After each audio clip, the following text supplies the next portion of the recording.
When the lights are out, my heart is your home.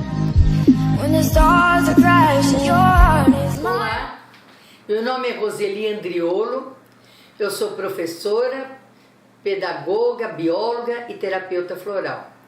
Estou fazendo uma série de vídeos tratando sobre as pandemias no decorrer, da história da humanidade. Hoje eu vou falar dos grandes gênios da humanidade e as epidemias. A peste bubônica, que matou 1/4 da população do planeta, era causada pelas bactérias Yersinia pestis, transmitida por pulgas. Fez de um momento de isolamento social e quarentenas após quarentenas a produção de grandes obras literárias e grandes descobertas científicas. Então vamos ver alguns gênios que fizeram grandes obras em momentos de isolamento. Giovanni Boccaccio, ano 1348, italiano de Florença. Ele perdeu os seus pais justamente por causa da peste negra e ele teve momentos da vida dele que ele teve que se isolar fugindo da peste. Então saía do centro da cidade de Florença, ia para outra cidade onde a epidemia não existia. Então o que acontece? Foi nesse momento que ele escreveu uma grande obra, o Decamerone italiano, e que nós conhecemos essa obra como Decamerão. E essa obra ficou muito famosa. Ela foi escrita entre 1348 e 1353. E ela é muito importante porque é uma coletânea de 100 histórias que são contadas por 10 personagens.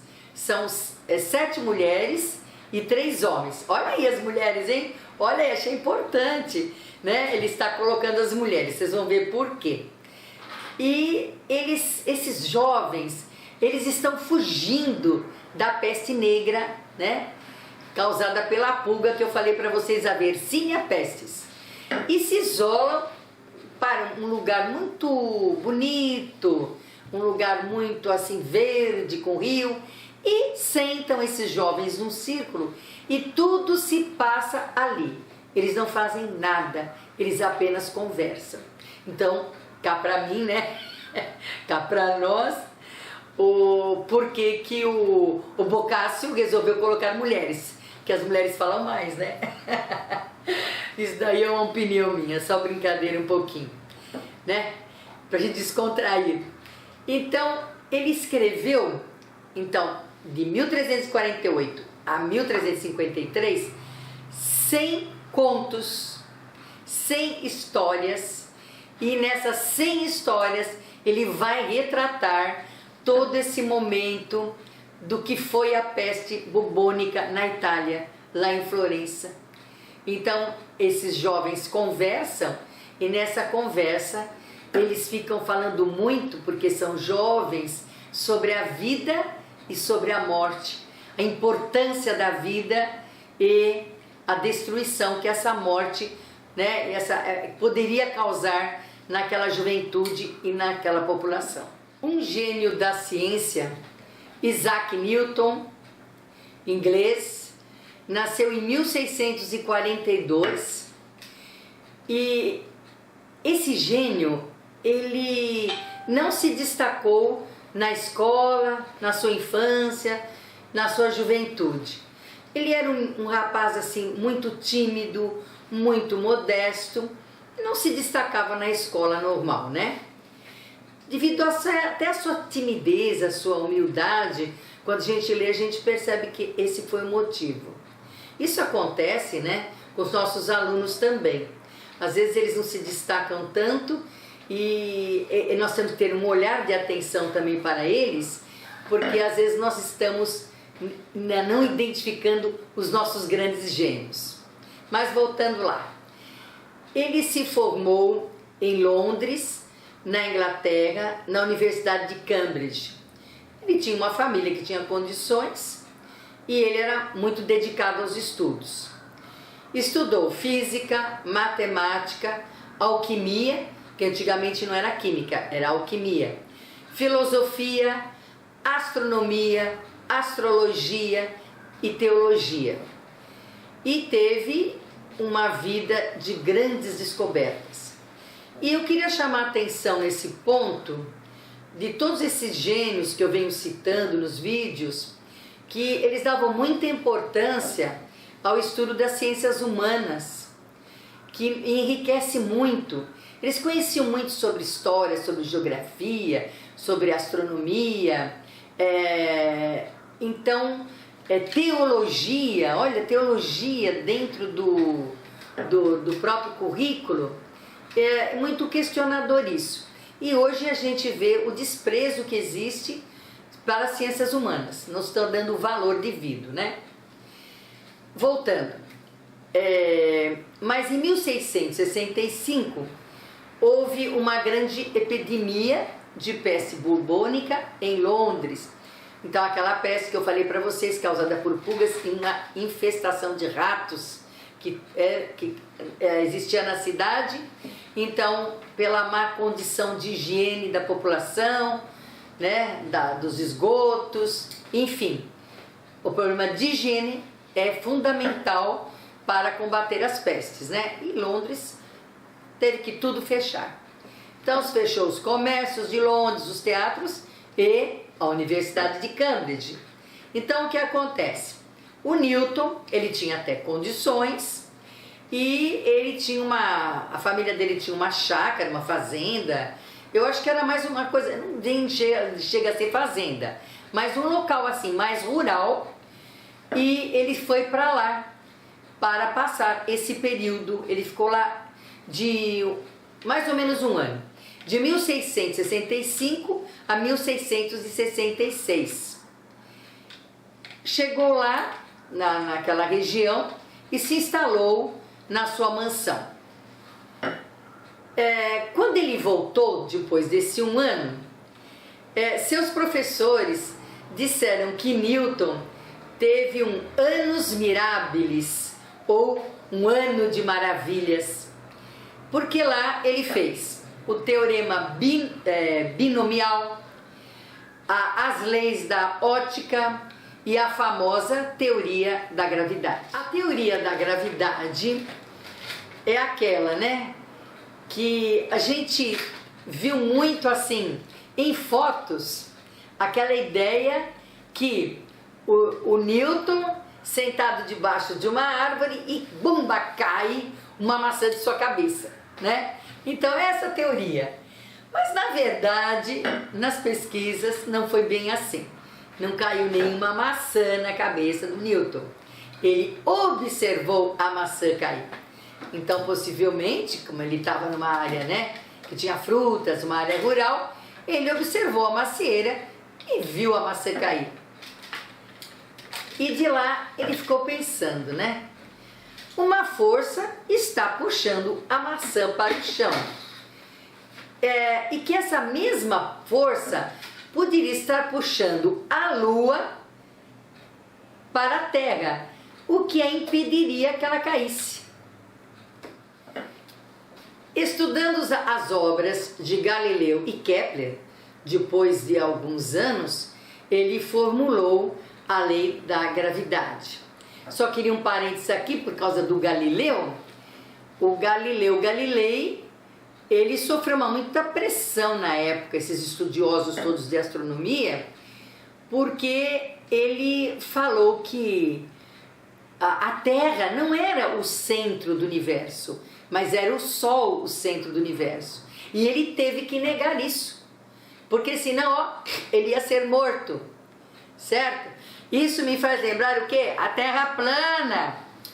A Terra plana. Que não existe a Terra plana. Mas tem gente hoje, 2020, que acredita na Terra plana. Mas, como o homem sempre achou o máximo, o Homo sapiens, não, ele tinha que ser o centro do universo.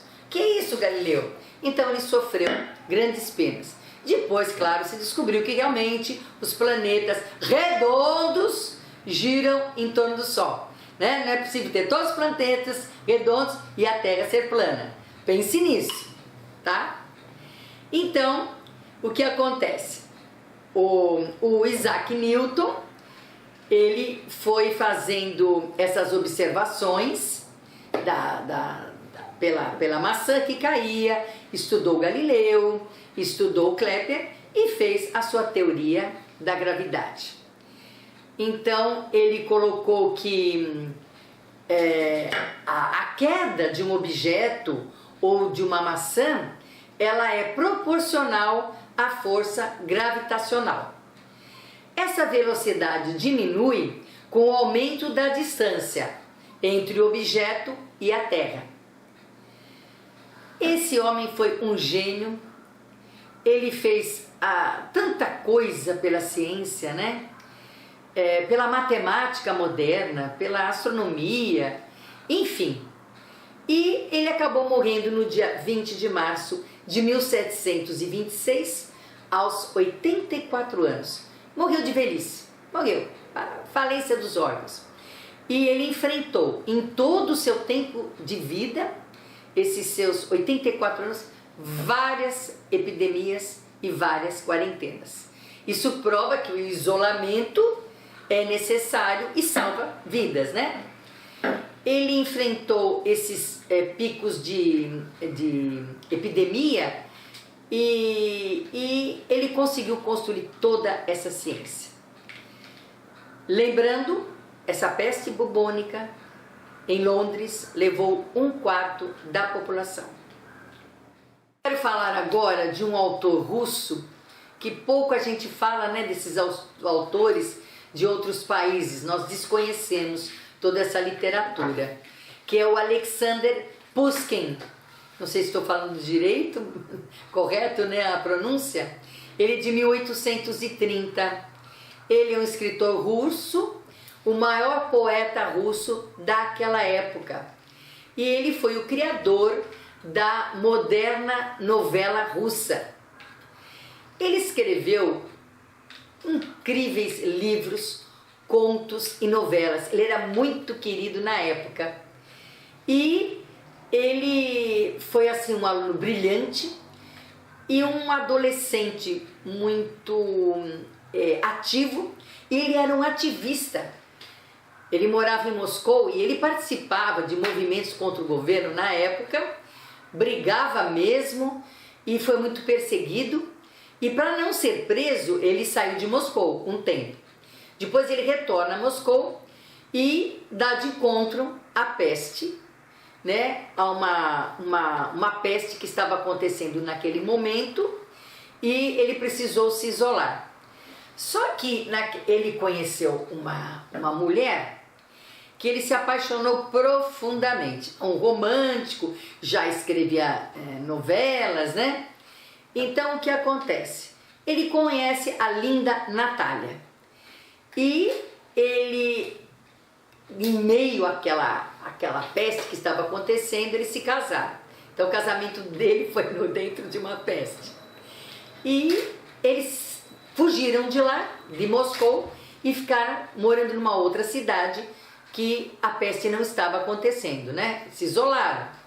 E nesse isolamento ele vai escrever várias novelas e ficou um autor assim muito famoso, com uma obra muito grande, né?